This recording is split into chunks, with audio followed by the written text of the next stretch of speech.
अस्सलाम वालेकुम वरहमतुल्लाहि वबरकातुहू। आज का टॉपिक है अशरा मुबशरा। अशरा मुबशरा उस 10 सहाबी को कहते हैं जिन्हें दुनिया में ही जन्नत की बशारत दे दी गई। पहले तो हम ये जान लेते हैं कि सहाबा किसे कहते हैं। सहाबा हर उस शख्स को कहा जाएगा जिसने नबी सल्लल्लाहु अलैहि वसल्लम से मुलाकात की हो और उनका इंतकाल ईमान की हालत में हुआ हो। पहला, ईमान की हालत में नबी सल्लल्लाहु अलैहि वसल्लम से मुलाकात हुई हो। दूसरा, ईमान की हालत में फौत हुए हो। तीसरा, मुलाकात होना लाजिम है, नबी सल्लल्लाहु अलैहि वसल्लम से मिले हों। अब कौन सहाबा नहीं कहलाएंगे? तो जैसे नबी सल्लल्लाहु अलैहि वसल्लम से मुलाकात तो हुई हो लेकिन बाद में मुर्तद हो गए, या फिर वैसे कि नबी सल्लल्लाहु अलैहि वसल्लम से मुलाकात की हालत में काफिर थे लेकिन बाद में ईमान लेकर आए। और तीसरा ये कि ईमान तो है पर नबी सल्लल्लाहु अलैहि वसल्लम से मिले नहीं हैं। तो लेकिन इसमें एक सहाबी का नाम आता है जिसका ओवैस करमी है।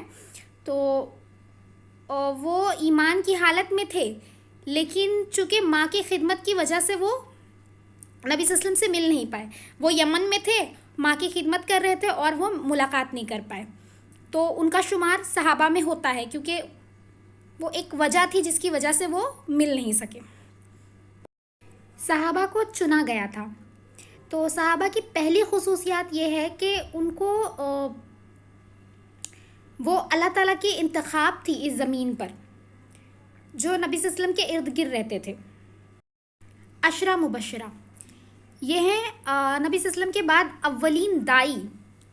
तो इनमें 10 नाम आते हैं। पहला अबू बकर, दूसरा उमर फ़ारूक रज़ियल्लाहु अन्हु, तीसरा अली रज़ियल्लाहु अन्हु, चौथा उस्मान गनी रज़ियल्लाहु अन्हु, पांचवा अब्दुर्रहमान बिन औफ रज़ियल्लाहु अन्हु, और छठा साद इब्न वक्कास रज़ियल्लाहु अन्हु, और सातवां अबू उबैदा बिन जराह, आठवां ज़ुबैर इब्न अव्वाम रज़ियल्लाहु अन्हु, नौवां सईद इब्न ज़ैद रज़ियल्लाहु अन्हु, 10वां तलहा बिन उबैदुल्लाह रज़ियल्लाहु ताला अन्हु।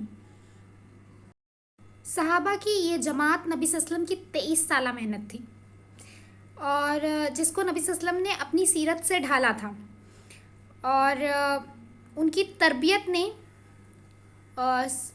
सहाबा की बुनियाद रखी थी। सीरत मोहम्मदी जो सीरत नबी सल्लल्लाहु अलैहि वसल्लम के अंदर पाई जाती थी वो सारी सीरतों को उन्होंने एक एक करके हर एक इंसान में तकसीम की थी। अदलो इंसाफ में उमर रज़ियल्लाहु अन्हु, और ईमान व यकीन में अबू बकर रज़ियल्लाहु अन्हु, शर्म व हया उस्मान गनी रज़ियल्लाहु अन्हु के अंदर, फिर फ़हम व फ़िरासत दूर अंदेशी के मामले में हज़रत अली रज़ियल्लाहु अन्हु, और बहादुरी और शजाअत के मामले में खालिद बिन वलीद रज़ियल्लाहु ताला अन्हु, और अमानतदारी के मामले में अबू उबैदा बिन जराह रज़ियल्लाहु अन्हु, फिर फ़िक्र फ़ाक़ा के मामले में अबू ज़र ग़फ़ारी रज़ियल्लाहु अन्हु, उलूम मारिफ़ के मामले में मुआज़ बिन जबल, अब्दुल्लाह बिन मसऊद, ज़ैद बिन साबित और अब्दुल्लाह बिन अब्बास। तो जो खूबियाँ, जो कमालात, जो सिफ़ात नबी करीम सल्लल्लाहु अलैहि वसल्लम के अंदर मौजूद थी वो उन्होंने एक एक करके अपनी तरबियत से अपने सहाबा के अंदर मुंतकिल की। तो सहाबा की जो जमात है वो नमूना है किरदार के एतबार से। एक नमूना ये है कि ज़मीन के मसले में जहाँ हक़ लेने का झगड़ा होता है वहाँ सहाबा ने दूसरा ही कमाल दिखाया। दो सहाबी आपस में ज़मीन के सिलसिले में झगड़ रहे थे और उसके बाद वो नबी करीम सल्लल्लाहु अलैहि वसल्लम के पास आए और अपना अपना जो भी अपनी अपनी बात रखी।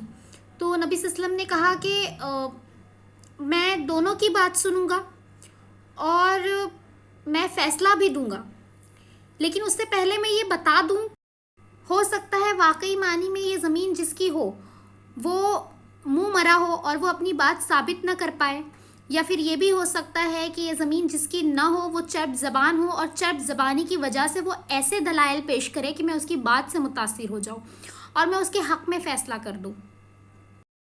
तो उसे समझ लेना चाहिए कि मैं उसे ज़मीन का टुकड़ा नहीं बल्कि जहन्नुम का टुकड़ा दे रहा हूँ।